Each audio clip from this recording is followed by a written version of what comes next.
We are all natural-born storytellers, whether you think of yourself that way or not.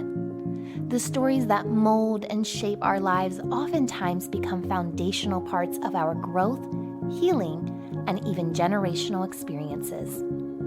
Welcome to Awaken Your Soul Sunday, a storytelling series that shares the moments of awakening, trials and tribulations, truth, and vulnerability in the words and voice of the featured storyteller. And now, a life-changing story from this week's guest. In the last years of my 20s, one could say the wheels sort of came off the wagon of my life. I'd moved to LA to become an actor, but found that after years of living in Hollywood, I didn't really have much to show for it besides an eating disorder, a group of mostly fair weather friends, and eventually a drug addiction that ruined everything I thought I held dear and nearly killed me.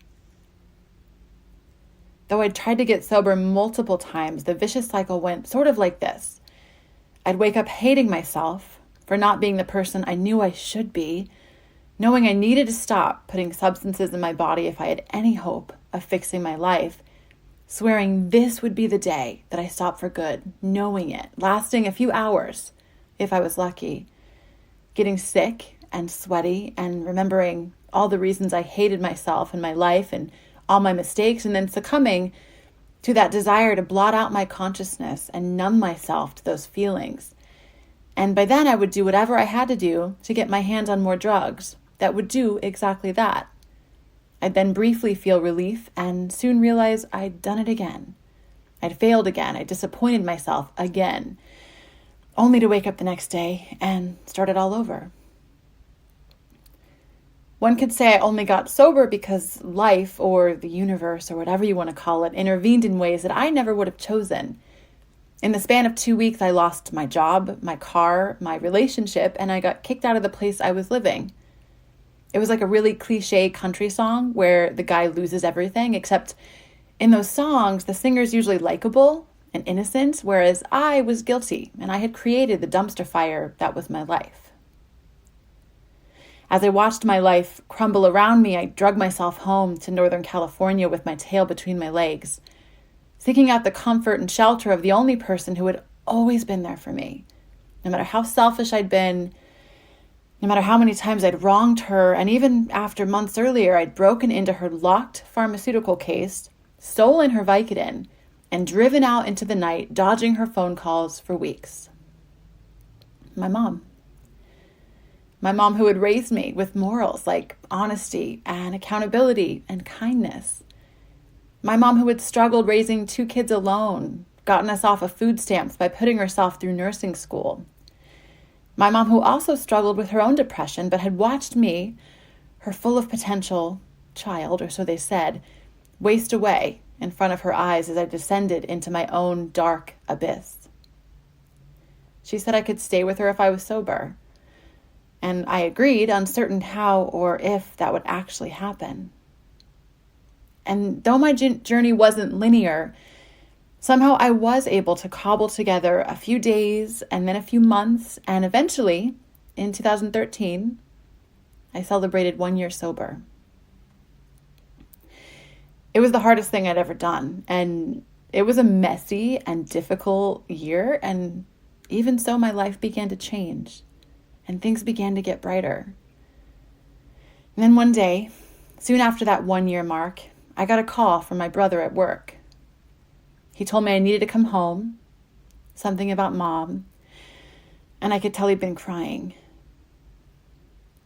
I knew with this searing certainty that my world had irrevocably changed, though I didn't know exactly how until I made the drive across town to my mom's house. She was dead. It was a heart attack. She'd been gone for hours before my brother had realized she wasn't merely sleeping. My first friend, my strongest supporter, the person who held my world together was gone. And I felt like I scattered along with her ashes. There's a line I've always loved, though never when it's been said to me. It's always darkest before the dawn.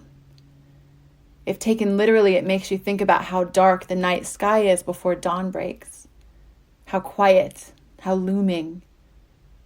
In these moments of our lives, this darkness can feel all-consuming and never-ending.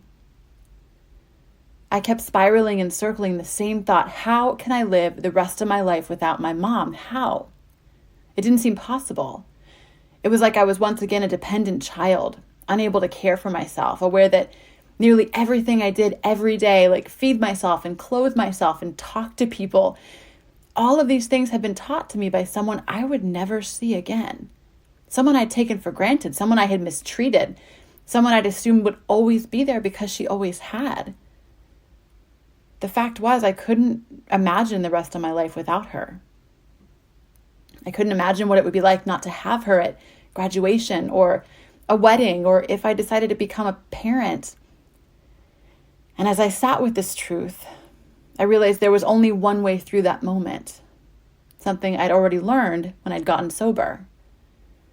See, in sobriety, you learn that imagining your whole life without another drink or another drug can be so daunting that you're going to give up.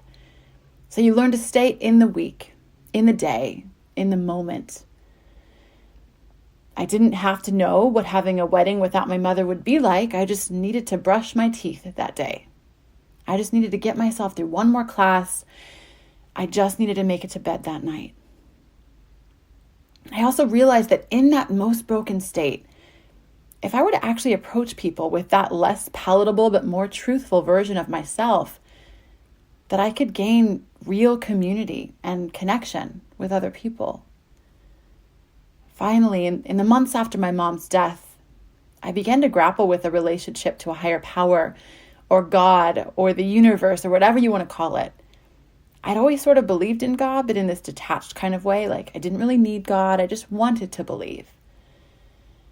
I realized that now my mom and my own light was gone to the other side. So whatever that other side held, if there was a God, she was with that power. So I suddenly felt a little more comfortable talking to that power, asking for guidance, for forgiveness, for help. I'd often light a candle, set up a photo of my mom, and just talk to her and God and mom. And I would just borrow other people's belief that she could hear me, that a higher power could help me. And I never heard a clap of lightning or saw a burning bush.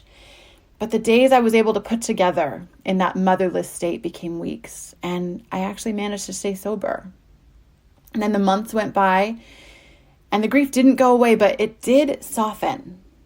And I found that my own strength and belief in myself began to grow, like the seeds of goodness and potential planted by my mom years earlier were taking root. I was growing. The dawn was breaking. There was a little bit of light. Threads of mercy that kept connecting me through from one moment to the next. It's now been over 7 years since my mom died, and I've been sober for over 8.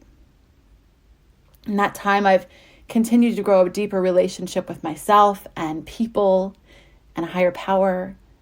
I put myself through school and I got a degree. I bought a home. I started a business. I settled down with a great person, and I'll be welcoming my second daughter in just a few months.